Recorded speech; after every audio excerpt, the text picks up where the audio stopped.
Hallelujah. हमारे प्रभु यीशु मसीह के नाम में आपको जय मसीह की। Good morning. हर रोज अपने दिनचर्या की शुरुआत प्रभु के वचन के साथ करना कितनी आशीष की बात है। आइए प्रार्थना करें। प्रभु आपका धन्यवाद, दोबारा आपके चरणों में आकर आपके वायदों में तरोताजा होकर दोबारा से आगे बढ़ने का अनुग्रह हमें दें। प्रार्थना यीशु के नाम से मांगते हैं, आमीन। प्रभु की महिमा हो। हमारे परमेश्वर महान हैं, हमारे परमेश्वर प्रेमी हैं।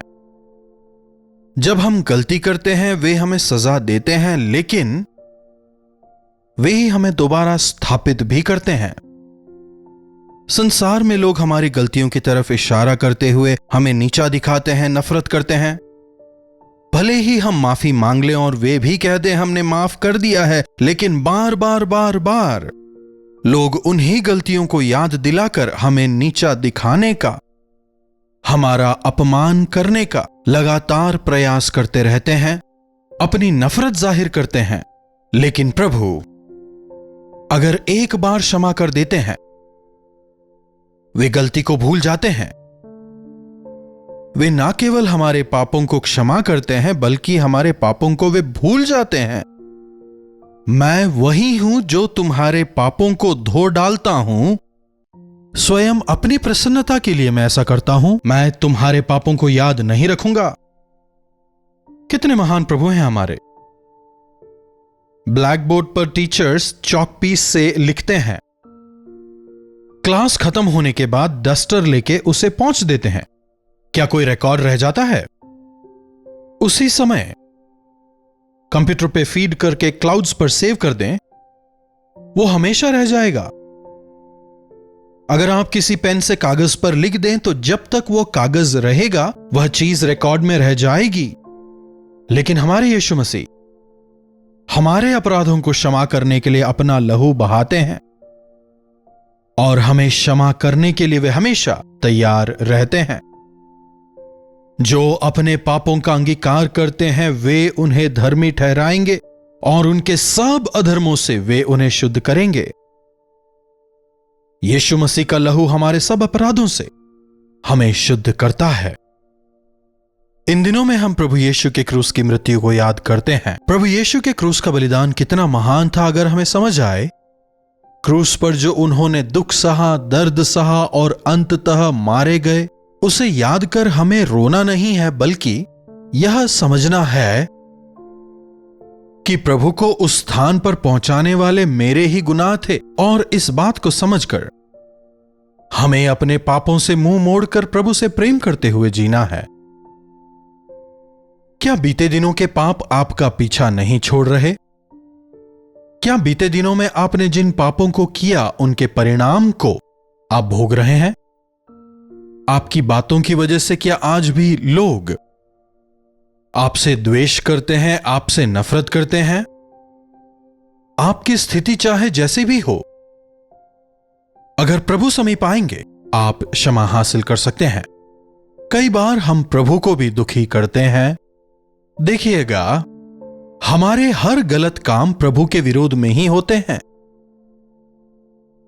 वह मनुष्यों के विरुद्ध भी होते हैं, प्रभु के विरुद्ध भी होते हैं। लेकिन प्रभु ने कुछ नहीं कहा ना, मैंने चोरी की है, मैंने झूठ बोला है, मैंने छोटी मोटी गलती की है। कई बार हम कहते रहते हैं। हमारे छोटे बड़े गलत कार्य पहले प्रभु के विरुद्ध होते हैं, फिर मनुष्यों के विरुद्ध होते हैं। जो बुरे ख्यालात हमारे मन मस्तिष्क में आए वे प्रभु के विरुद्ध पाप हैं, और जिन गलत कार्यों को हमने दशा दी, दिशा दी, वे मनुष्यों के साथ साथ प्रभु के विरुद्ध भी हैं। इसलिए जब उड़ाऊ पुत्र लौटकर घर आता है, पश्चाताप के साथ पिता से क्या कहता है? हे पिता, मैंने स्वर्ग के परमेश्वर और आपके विरुद्ध पाप किया है, मुझे क्षमा करें। अगर आज हम ऐसी पश्चाताप की प्रार्थना कर सकें, तो जिन आशीषों को हमने खोया, हमारे पाप की वजह से जो चीजें हमारे हाथ से निकल गईं, उन्हें दोबारा हमें देने के लिए पिता परमेश्वर बिल्कुल तैयार हैं। यशाया की पुस्तक 54वें अध्याय में एक घटना को हम देखते हैं। नूह के दिनों में मनुष्यों के अत्यधिक पाप करने की वजह से पूरी भूमि पर परमेश्वर का प्रकोप भड़कता है, जिसके चलते 40 दिन और 40 रात पूरी भूमि पर परमेश्वर पानी बरसाते हैं, बाढ़ आती है। केवल नूह और उसका परिवार, जिन्होंने परमेश्वर की आज्ञा के अनुसार नाव में शरण ली और बचाए गए। लेकिन परमेश्वर अपनी बनाई हुई सृष्टि को नाश करते हुए क्या आनंदित हुए?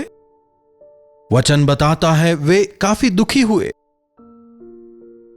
इतना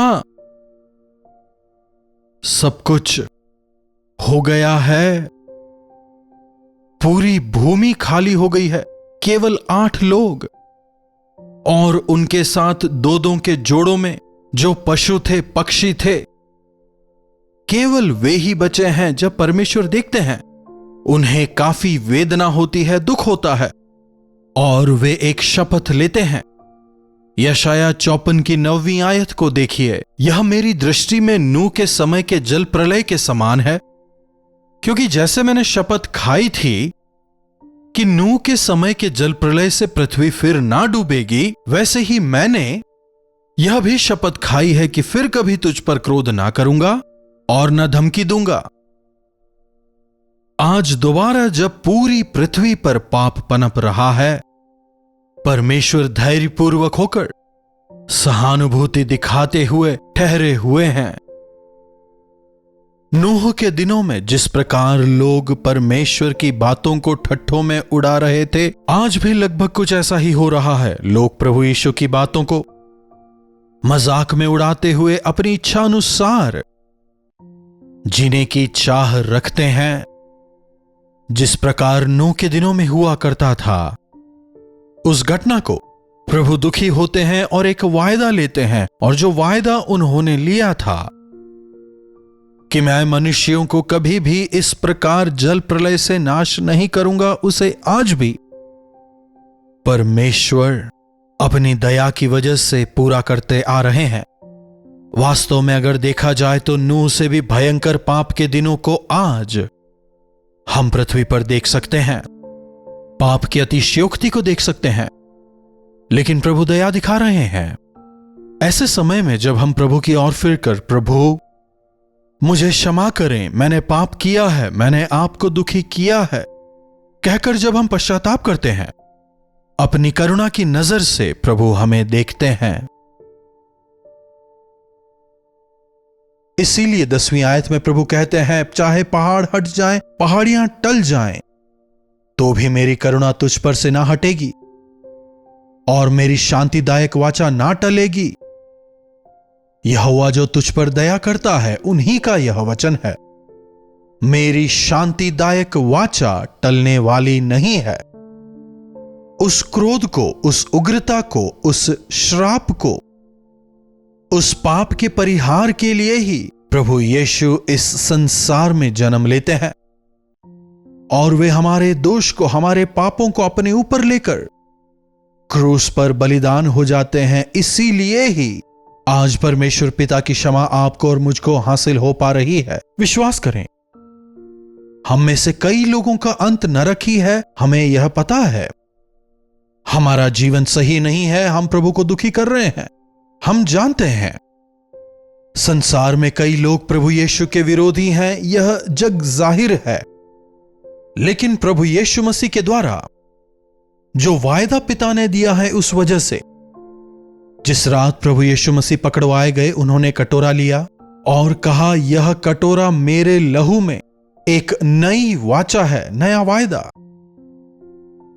बिना लहू के बहाए पाप क्षमा नहीं हो सकते। पशुओं के लहू बहाए जाने से मनुष्यों के पाप क्षमा नहीं हो सकते। इसीलिए निष्कलंक और निर्दोष प्रभु यीशु मसीह ने अपने लहू को बहाया और उस लहू द्वारा नई वाचा बांधी गई। जो कोई उस लहू पर विश्वास करे और उससे शुद्ध किया जाए, मृत्यु से जीवन की ओर वो बढ़ जाएगा। जो इस लहू के अनुबंधन के अधीन आएंगे, उन पर प्रभु का क्रोध नहीं भड़केगा। मेरी कृपा की नजर उन पर बनी रहेगी। मिस्र देश में जब पाप बढ़ने लगा, जब फिरौन ने अपने हृदय को कठिन किया, परमेश्वर मूसा से एक बात कहते हैं, एक मेमने की बलि चढ़ाकर अगर उसके लहू को अपनी चौखट पर लगाओगे तो मृत्युदूत के कोप से बच जाओगे, वह तुम्हें छोड़ देगा। इसीलिए इस्राएलियों ने एक मेमने को मारा और उसके लहू को अपने चौखटों पर लगाया। उन्होंने प्रभु की बात मानी, विश्वास किया और मेमने के लहू को अपनी चौखटों पर लगाया। पर कुछ इस्राएलियों ने विश्वास नहीं किया। गौर करने लायक बात यह है कि कुछ मिस्रियों ने भी विश्वास किया और मेमने के लहू को अपनी चौखटों पर लगाया। मृत्युदूत जब निकला, जिस घर की चौखट पर उसने लहू को देखा वहां पर उसने प्रवेश नहीं किया। उस घर में कोई मृत्यु ना हुई, कोई पहलौठा उस घर में नहीं मरा। मृत्युदूत प्रवेश क्यों नहीं करता? क्योंकि इस घर में मृत्यु पहले ही हो चुकी है। क्या हम एक जले हुए स्थान को दोबारा से जलाते हैं? जो जल चुका दोबारा नहीं जलाया जा सकता। प्रभु यीशु ने हमारी गलती की भरपाई की, अब दोबारा उसकी सजा नहीं हो सकती। ऑलरेडी एक मृत्यु हो चुकी है, इसलिए दोबारा मृत्यु नहीं। इस वायदे को प्रभु देते हैं, जो प्रभु यीशु के लहू पर विश्वास करता है उनके लिए मृत्यु नहीं है, उनके लिए दूसरी मृत्यु नहीं है, अनंत मृत्यु नहीं है। नरक की अनंत मृत्यु विश्वासियों के लिए नहीं है। हालेलुया! क्या आपने प्रभु यीशु को अपना उद्धारकर्ता ग्रहण किया है? अपने पापों का अंगीकार कर यीशु के लहू से शुद्ध हुए हैं? तो फिर आपको बिल्कुल भी घबराना नहीं है। मैंने तुम्हारे साथ जो शांतिदायक वाचा बांधी है, चाहे पहाड़ हट जाएं। क्या आपने कभी पहाड़ों को हटते हुए देखा है? हमारे देश में जो हिमालय पर्वत है, कभी उसे अमेरिका जाते हुए देखा है? हिमालय छोड़िए, छोटे पहाड़ों को क्या आपने कभी हटते हुए देखा है? अगर फिर भी पहाड़ हट जाएं, क्या कह रहे हैं? पहाड़ियां अपनी जगह से हट जाएं, मेरी कृपा तुम पर से नहीं हटेगी।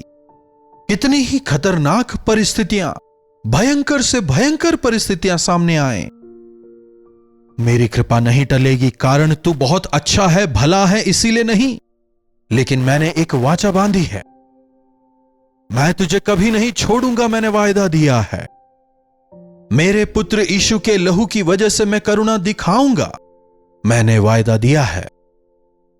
तूने पश्चाताप किया है इसलिए, अपने पापों को तूने छोड़ा इसलिए अब तुझ पर दंड की आज्ञा नहीं, क्योंकि यीशु ने उस श्राप को अपने ऊपर लिया। हमें केवल उन पर विश्वास करना है। क्या आज भी कोई ऐसे पाप आपके जीवन में है जिनके लिए आपने क्षमा नहीं मांगी है? स्वीकारे गए पाप, क्षमा किए गए हैं, छुपाए गए पाप न्याय के लिए हमारे सामने हैं। कुछ लोगों के पाप उनके आगे चलते हैं, कुछ एक के पाप उनके पीछे चलते हैं। बाइबल का यह वचन आपको जरूर याद होगा। कुछ लोगों के पाप जग जाहिर हैं। अरे यह शराबी है, यह व्यभिचारी है, यह चोर है, उनके पाप उनके आगे रहते हैं। कुछ लोग छिपकर पाप करते हैं, किसी को नहीं पता चले। अरे किसी को नहीं पता, किसी ने नहीं देखा कहते हुए वे पाप करते रहते हैं, वे पाप उनके पीछे आते रहते हैं। लेकिन जब हम हमारे पापों को स्वीकारते हैं, प्रभु हमें क्षमा करते हैं और हिम के समान श्वेत करते हैं। आओ हम आपस में वाद विवाद करें। तुम्हारे पाप चाहे लाल रंग के हों तो भी वे हिम की नाई श्वेत किए जाएंगे। जब संसार के लोग आपके श्वेत वस्त्रों को देखकर पूछें कौन हैं ये लोग, ये वे लोग हैं जिन्होंने परमेश्वर के मेमने के लहू से अपने आप को पवित्र किया है। हां, हमें अपने हृदयों को शुद्ध करना है। प्रभु यीशु के लहू के द्वारा मिलने वाले उद्धार पर हमें विश्वास करना है, तब उनकी कृपा हम पर होती है। हमें जीवन उनकी मृत्यु द्वारा मिला है। संसार में कितने परेशानियों तकलीफों से हम होकर के गुजरते हैं, उनसे बचाने के लिए प्रभु का हाथ हमारे साथ है। प्रभु पर विश्वास करें, उनमें आनंदित रहें, उनके वायदों पर विश्वास करें। प्रार्थना। पवित्र पिता परमेश्वर, प्रभु, एक बार फिर से इस सुबह के समय हम आपके सामने आते हैं। प्रभु, भयंकर पाप से भरे इस संसार में आपके गवाह होकर जीने के लिए आपका अनुग्रह हमें चाहिए। प्रभु, कई बार चलते चलते हम पाप में पड़ जाते हैं, गिर जाते हैं। दोबारा पश्चाताप कर अपने आप को शुद्ध और पवित्र करते हुए जीने का अनुग्रह हमें दें। मृत्यु तक विश्वास योग्य रहने के लिए आपका अनुग्रह हमें दें पिता। प्रार्थना यीशु के नाम से मांगते हैं, आमीन। पिता परमेश्वर का प्रेम, प्रभु यीशु मसीह का अनुग्रह, पवित्र आत्मा की संगति और सहभागिता हम में से प्रत्येक के साथ सदा सर्वदा बनी रहे, आमीन। प्रभु की महिमा हो। अपने प्रार्थना विषयों को आप 9884907779 पर भेज सकते हैं। हम आपके लिए प्रार्थना करेंगे। प्रभु की आशीष हम सबों पर निरंतर बनी रहे। कल्वरी दर्शन, ये है प्रेम के दर्शन, यीशु प्रेम के दर्शन।